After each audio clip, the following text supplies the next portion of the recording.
লজ্জা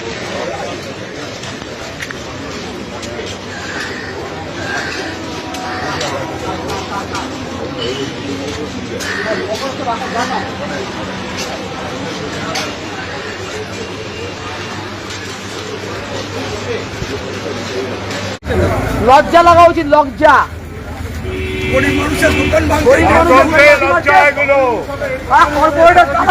বাড়ি গিয়ে খেতে পারবি, বাড়ি গিয়ে খেতে পারবে না, খেতে পারবে, বাড়ি গিয়ে ভাত খেতে পারবে। আমাদের ছেলে মেয়ের রক্ত মেখে ভাত খাবে। মার মার না, আমাদের মার না, দাঁড়িয়ে থেকে মার না, মার না, দাঁড়িয়ে চোখে নেমে মারো না।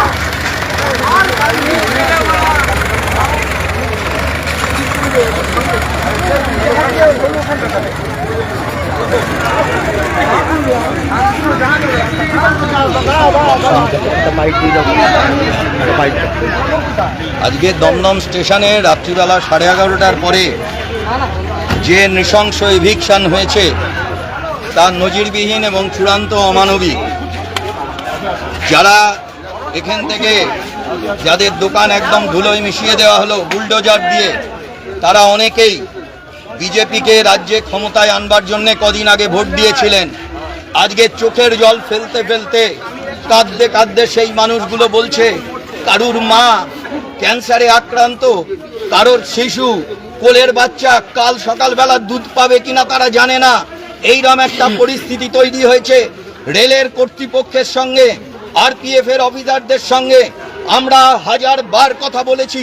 আজকেও বেলা রাত্রির 11টা নাগাদ 10:30টার পর থেকে প্রায় 11:15টা পর্যন্ত গার্গী চ্যাটার্জির নেতৃত্বে আমরা উত্তর 24 পরগনা জেলা সিআইটিউ সহ সমস্ত ধরনের আমাদের হকার বন্ধুদের নিয়ে তাদের প্রতিনিধিত্ব করে আমরা বলেছিলাম যে আপনারা অনুগ্রহ করে একটা মাস সময় দিন, আমরা বিকল্প কি করা যায়, একটা বেটার অল্টারনেটিভ আমরা নিশ্চয়ই বার করতে পারবো। আমরা সরকারের প্রজেক্টকে বানচাল করতে চাই না, কিন্তু মানুষের মুখের যে ভাত কেড়ে নেওয়া হচ্ছে, মুখের গ্রাস কেড়ে নেওয়া হচ্ছে, এর বিরুদ্ধে আমরা আপনাদের একটু মানবিক মুখটা দেখতে চাই। তারা হাজার কথা বলছেন। ইতিমধ্যে 86 বছরের বৃদ্ধ অশীতিপর অশক্ত শরীরে বারাকপুরের প্রাক্তন সাংসদ তড়িৎ বরণ তোপদার ছেলে মেয়েদের এই অবস্থা শুনে তিনি বারাকপুর থেকে চলে এসছেন। তিনিও কার্যত হাত জোড় করে অনুরোধ করলেন, অনুনয় বিনয় করলেন, এমনকি এ কথা বললেন যে আমাকে 2 দিন সময় দিন, আমি রেলমন্ত্রীর সঙ্গেও কথা বলবো। কিন্তু তারপরেও তারা সেই কথা শুনল না। নির্মমভাবে বুলডোজার দিয়ে একের পর এক দোকানকে তারা ধ্বংস করে ধুলোয় মিশিয়ে দিচ্ছে।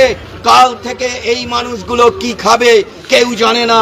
যদি কোনো অঘটন ঘটে তাহলে রেলের কর্তৃপক্ষ এবং বিশেষ করে যে অফিসারের ইনস্ট্রাকশনে, যে এসএস সাহেবের ইনস্ট্রাকশনে এই বুলডোজার রাজ চালু হলো, তাকে দায়িত্ব নিতে হবে।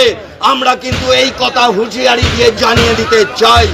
সেই সমস্ত হকাররা বলেছেন যে তারা কিন্তু এর শেষ দেখে ছাড়বেন। আমরা তাদের এই লড়াইয়ের পাশে থাকবো। মুখের গাছ কেড়ে নেবে আর আমরা সিআইটিউ লাল পতাকা কাঁধে চুপচাপ ঘরে ঘুমাবো না, এই কথা আমরা জানিয়ে দিতে চাই।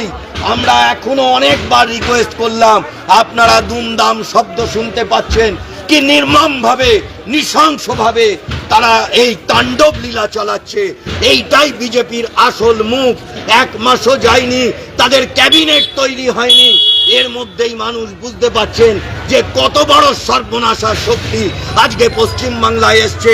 গোটা রাজ্যের গরিব মানুষকে এদের বিরুদ্ধে সোচ্চার হওয়ার জন্য আমি আহ্বান জানাচ্ছি।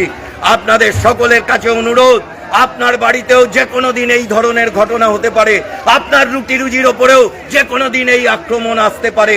এরা চায় হকারদেরকে উঠিয়ে দিয়ে বড় বড় কর্পোরেটদের জায়গা করে দিতে। কর্পোরেটদের দালালি করাটাই এই বিজেপি সরকারের নীতি। তাই ওদের নীতিতে কর্পোরেটদের পৌষ মাস, আম জনতার সর্বনাশ। আমরা এই সর্বনাশ মেনে নেব না, মেনে নেব না, মেনে নেব না। এই সংকল্পের কথা আপনাদেরকে জানাতে চাই।